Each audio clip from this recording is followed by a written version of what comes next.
O Perigoso Caminho em Direção ao Despertar, parte 4, por Bernard Guenter. Nota da tradutora: este capítulo está fabuloso.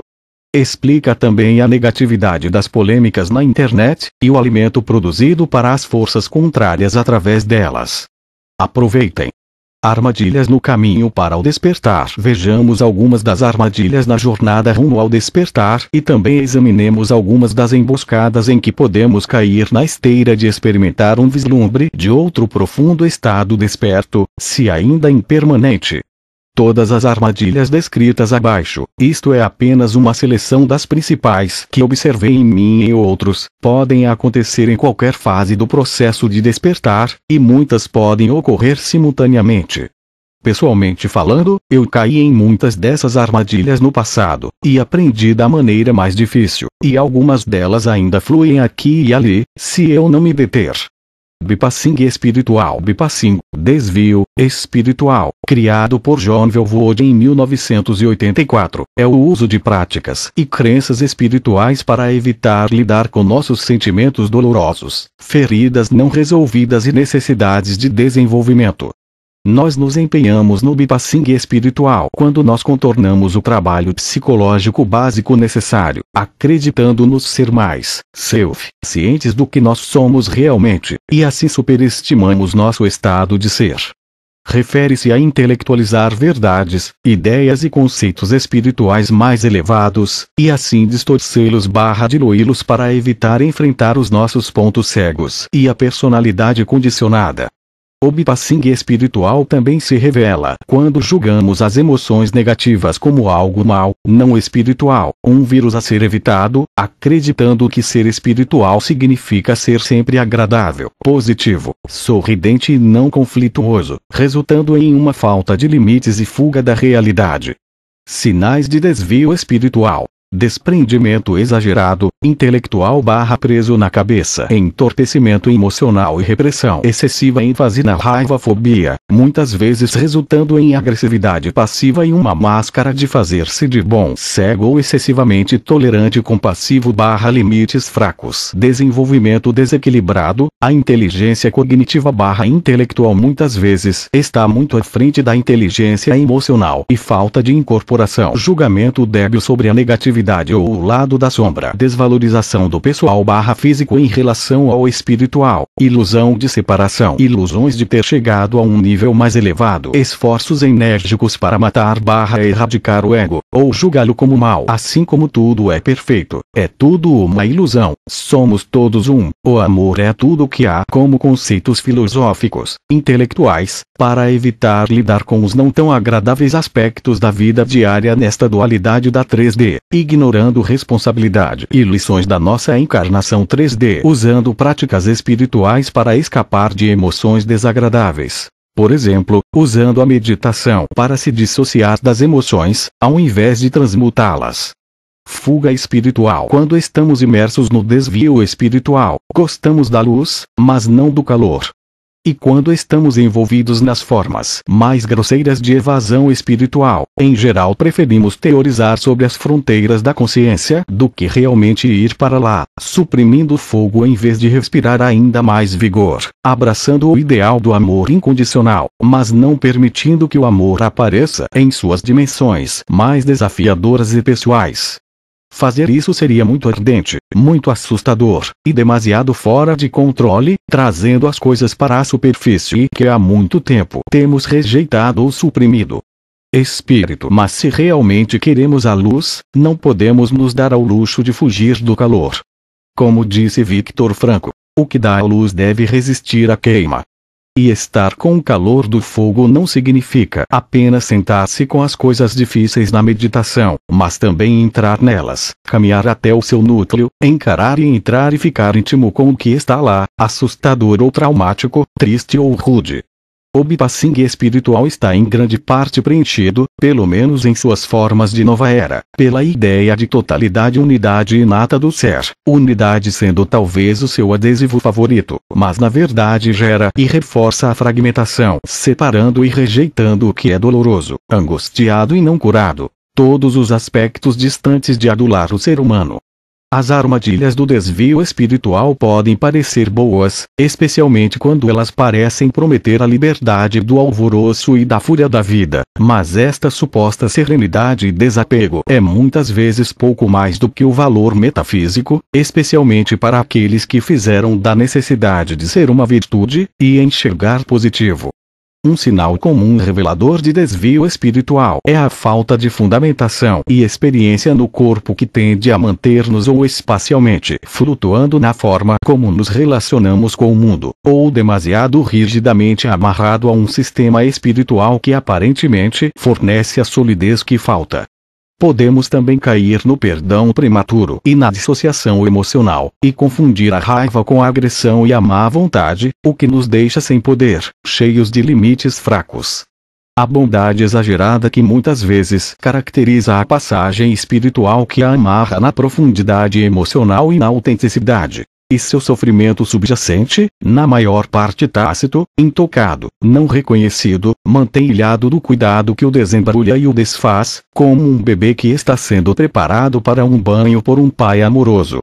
A distância espiritual não nos separa apenas de nossa dor e de problemas pessoais difíceis, mas também de nossa própria espiritualidade autêntica, nos deixando em um limbo metafísico, uma zona de gentileza exagerada, mansidão e superficialidade. Sua natureza frequentemente desconectada o mantém à deriva, agarrando-se ao colete salva-vidas de suas credenciais espirituais autoconferidas. Como tal, nos impede de incorporar nossa plena humanidade. Desfragmentar através do desvio espiritual significa voltar-se para os elementos de sombra dolorosos, indesejados, assustadores de nós mesmos. Para fazer isso, precisamos cortar nosso entorpecimento e nossas defesas, aproximando-os com todo o cuidado que pudermos. Se ao fazermos parecer curar nosso coração, estamos no caminho certo. Quando o coração cura, ele se abre e se expande, não se quebra. Quando nós estamos dormentes, e nos tornamos mais confortáveis com nosso próprio conforto, vemos o que nos levou a um desvio espiritual. Esta é uma jornada desafiadora para dizer o mínimo. A verdadeira espiritualidade não é um alto, nem apressado, nem um estado alterado. Tem sido bom como ficção por um tempo, mas os nossos tempos exigem algo muito mais real, fundamentado e responsável. Algo radicalmente vivo e naturalmente integral. Algo que nos sacode até o nosso âmago até que deixemos de tratar o aprofundamento espiritual como algo que nos interessa aqui e ali. A espiritualidade autêntica não é um pequeno brilho de sabedoria, nem uma explosão psicodélica ou um relaxamento suave em algum plano exaltado da consciência, não uma bolha de imunidade, mas um vasto incêndio de libertação, o requintado encaixe e santuário exatamente ajustados, contanto que aqueça e ilumine ambos para a cura e despertar que precisamos. Robert Augustus Masters, em Desvio Espiritual ou Bypassing/Desvio Espiritual também se encaixa no materialismo espiritual, inventado por Chogyam Trungpa Rinpoche e definido como uma versão distorcida e egocêntrica da espiritualidade, onde nos enganamos pensando que estamos desenvolvendo espiritualmente quando estamos fortalecendo nosso egocentrismo através de técnicas espirituais. Relaciona-se com a obtenção de viciados aos ensinamentos e práticas espirituais, com as pessoas continuamente procurando a próxima oficina, o próximo ensinamento, o mais novo guru na cidade, passando de um seminário para o outro, viajando pelo mundo inteiro para encontrar a verdade, indo de curador a curador, mestre para mestre, na esperança de alguém curá-los ou trazendo-lhes iluminação. O materialismo espiritual também se mostra construindo uma biblioteca de técnicas espirituais que seu ego gosta de mostrar para provar sua dignidade, revelar o quanto de uma pessoa propriamente espiritual é, e quanto eles leram, conhecem e praticam. A armadilha da superioridade, a sensação de sentir-se melhor do que outros que ainda estão ligados à Matrix, ou que não tiveram qualquer experiência profunda de despertar. A atração de olhar para baixo sobre eles é a armadilha mais comum em que muitas pessoas caem. Este é especialmente o caso quando a busca da verdade não é combinada com o trabalho interno. Na manifestação mais extrema de superioridade, atacamos os outros, chamando-os de nomes e atacando-os pessoalmente por serem cegos e não conscientes, na maioria das vezes conduzidos pela internet/mídia social, escondidos atrás de uma tela. A ilusão de superioridade é, de fato, um sintoma de ainda estar conectado à Matrix, já que a Matrix alimenta-se da consciência de separação do ego no serviço ao eu, STS com sua manifestação de competição nas vidas pessoais ou profissionais das pessoas. Vemos essa atitude se manifestar mais frequentemente em buscadores da verdade que apenas acordaram para os fundamentos da Matrix 3D, a ilusão política, a corrupção do governo e os sintomas relacionados. O cartel bancário, a falsa guerra ao terror, meios de comunicação, ataques à bandeira falsa, etc., e atacar as pessoas que ainda estão dormindo hipnotizadas. Em certo sentido, esta é uma fase normal também. Como diz o ditado, a verdade vos libertará, mas primeiro vai irritá-los ironicamente, isso foi cunhado pela ativa oposição controlada pela CIA, glórias tenham. Assim, a raiva não deve ser julgada como uma desvio espiritual, mas precisamos permanecer atentos para evitar projetá-la externamente. Esta sujeição à armadilha também se vincula à projeção de sombras. Quando ficamos emocionalmente irritados e projetamos essa energia reativa nos outros, vindo do senso de superioridade, nós realmente alimentamos as forças ocultas nos reinos hiperdimensionais.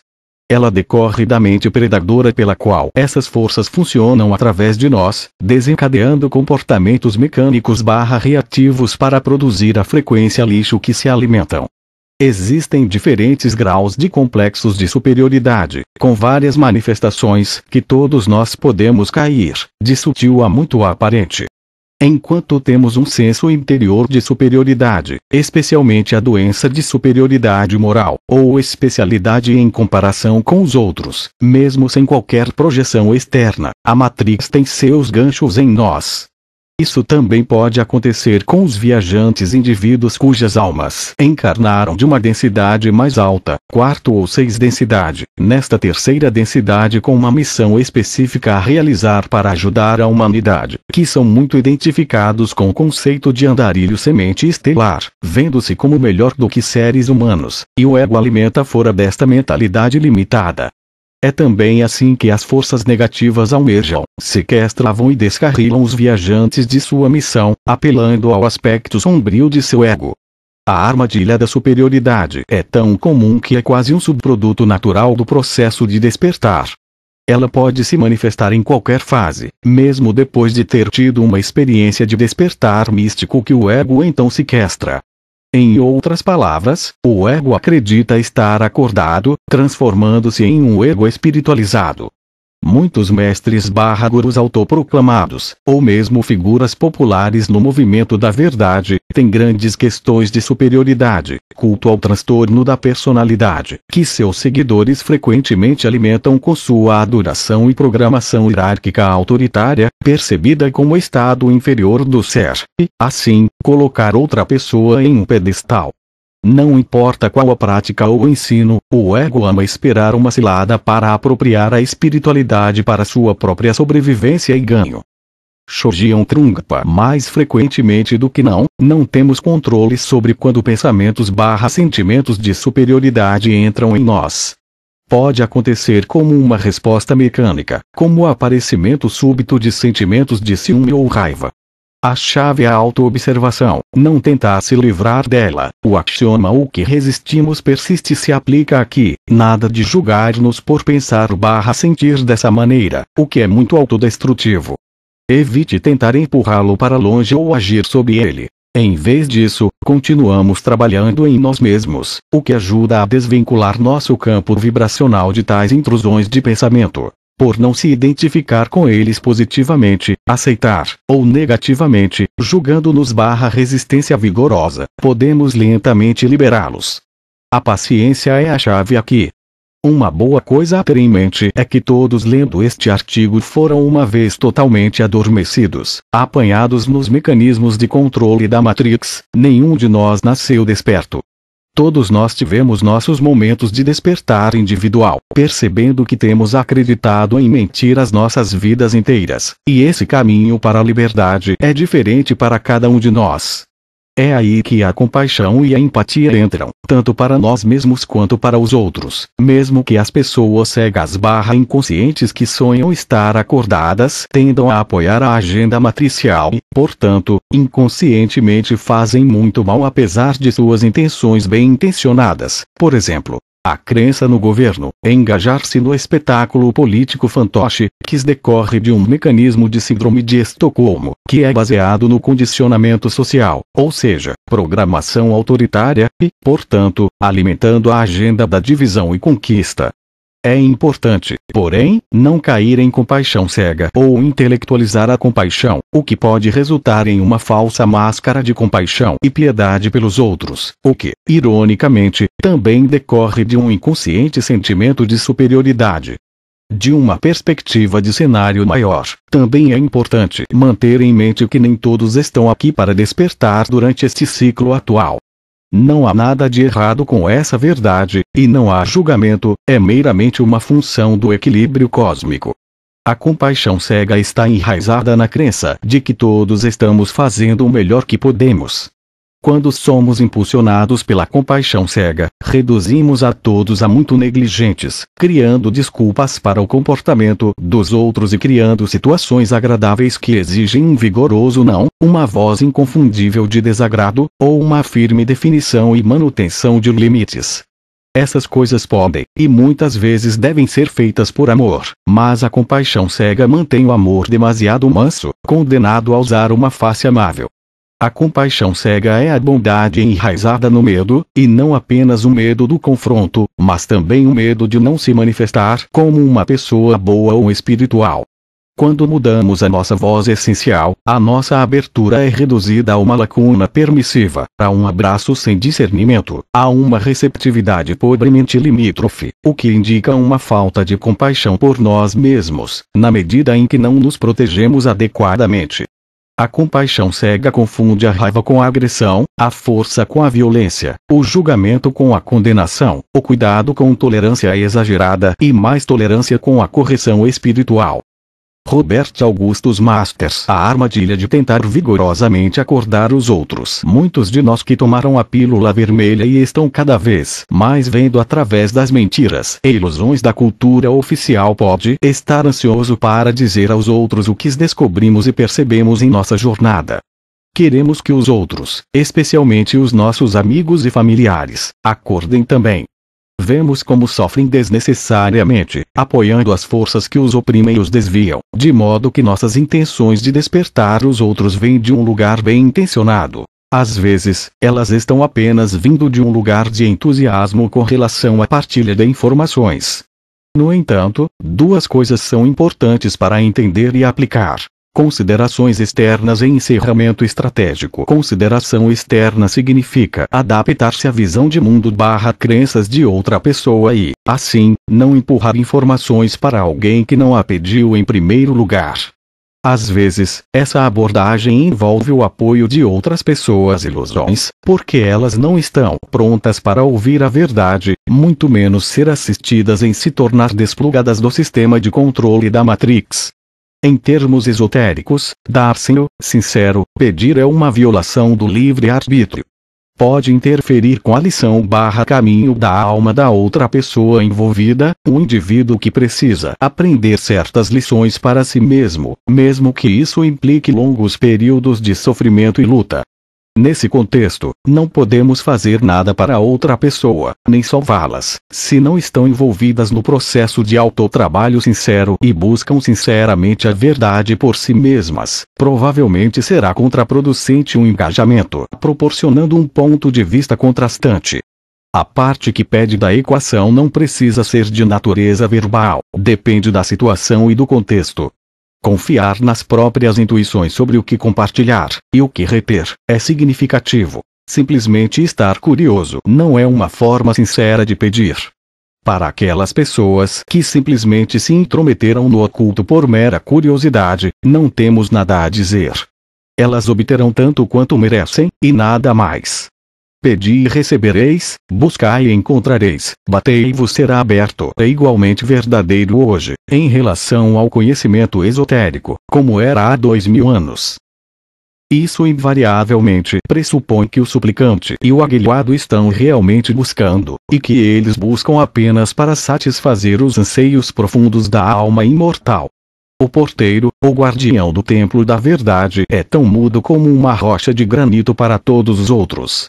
Eles podem suplicar, gritar e gritar até ficarem roucos, baterem e baterem a porta até que despertem uma nação com seu clamor, e se eles se aproximarem em qualquer outro espírito desejo sério de satisfazer os anseios profundos do imortal alma, é tudo para nenhum propósito.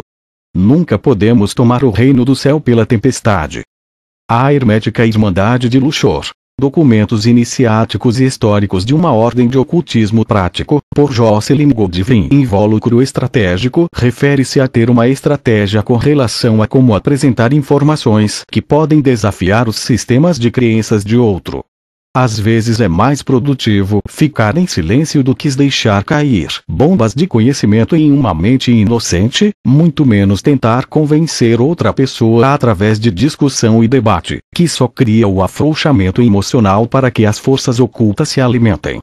Isto igualmente vincula ao provérbio: não dê o que é sagrado aos cães, nem lançarás as tuas pérolas aos porcos, para que não os espezinhem debaixo dos seus pés, e te despedacem. Tal é a descrição bíblica da dissonância cognitiva nos seus termos mais básicos. Em outras ocasiões, no entanto, a franqueza e dar nomes aos bois é necessária como uma resposta adequada também. O impulso de buscar a verdade em si mesmo e no mundo, e agir com integridade, deve vir de si mesmo. Ninguém pode fazer por outro, e ninguém pode empurrar outro para fazê-lo, até que ele/ela perceba os tempos instáveis em que vivemos, muitas vezes surgindo como resultado de sofrimento pessoal e desilusão, haja sobre si, e comece a trabalhar em si mesmo. Muitas vezes, as pessoas não começam a procurar sinceramente a verdade ou a trabalhar mais profundamente até que sofram e são confrontadas com a inevitável desilusão que surge subsequentemente, e se rendem a ela. Se usamos a terminologia psicológica ou esotérica, o fato básico permanece o mesmo. Os seres humanos não ganham livre-arbítrio, exceto através da autodescoberta, e não tentam a autodescoberta até que as coisas se tornem tão dolorosas que não têm outra escolha. Se o indivíduo não faz nenhum esforço para expandir sua consciência para que possa entender a natureza de seu desdobramento total e possa começar a cooperar com ele, então parecerá que é peão do destino e não tem controle sobre sua vida. Ele só pode ganhar sua liberdade aprendendo sobre si mesmo para que possa entender o valor que uma experiência particular tem para o desenvolvimento de todo o seu eu. Liz Gray. O que podemos fazer, no entanto, é espalhar algumas sementes de consciência, dando às pessoas algum alimento para o pensamento, por assim dizer, sem tentar convencê-las da veracidade da informação, nem ter expectativa sobre como elas vão recebê-las. Algumas sementes brotam, algumas nunca florescem, mas nunca subestimem o efeito borboleta sobre o tempo. Cada situação é diferente, é claro, que remonta à consideração externa e invólucro estratégico. Se você encontrar uma verdade extraordinária, digamos, de provas extraordinárias, mais do que provável, então, no curso de sua vida, se você chegar a isso, você rapidamente aprenderá que havia um caminho para essa visão. E pode ser complexo, pode ser simples, mas havia um caminho para ela.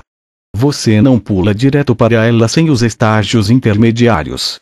E o mais notável que a verdade acontece quanto mais tempo leva para reconhecer profundamente e conhecê-la em um nível muito interno incorporado. No entanto, podemos observar que há um tremendo impulso de querer compartilhar nossas descobertas com as pessoas e provar a elas e sublinhar as coisas e expor o que acreditamos. Mas todo mundo tem que acordar para si mesmo. Eu digo isso mais e mais. Você realmente não pode fazer isso por mais ninguém. Portanto, é irreal e imprudente esperar que alguém alcance uma visão geral da política, da cultura e da educação, de repente se animar ideias esotéricas e marginais. Quanto mais notável a revelação, mais tempo leva para chegar a ela. Portanto, temos de respeitar isso de certa forma.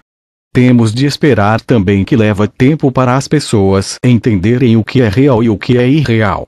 Tudo o que podemos fazer é expor nossas descobertas e permitir que as pessoas façam o que quiserem.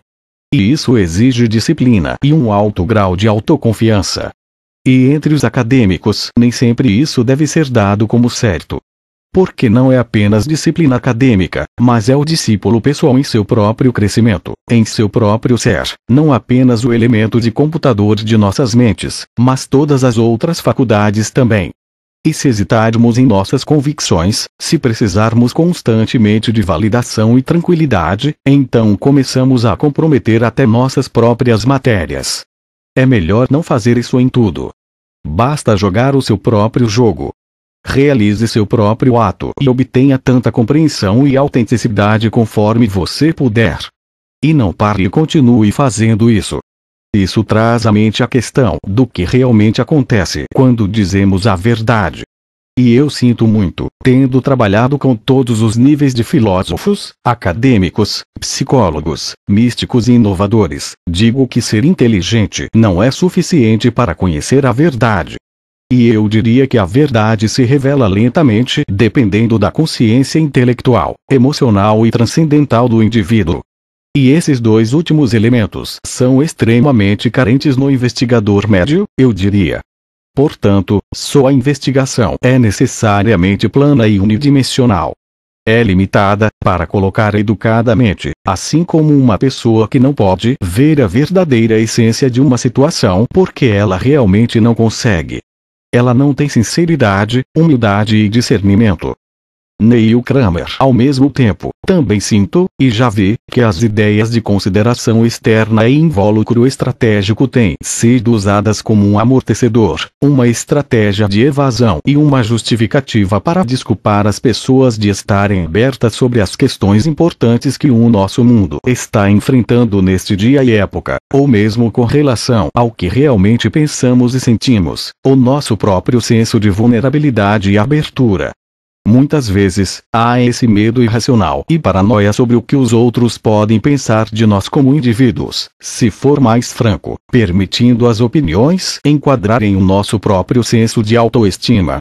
Mais sobre este tópico em meu ensaio passado, Vocação e Buscando a Verdade, o desafio de ganhar a vida ao expor e transcender a matriz continua, a armadilha de querer ajudar os outros,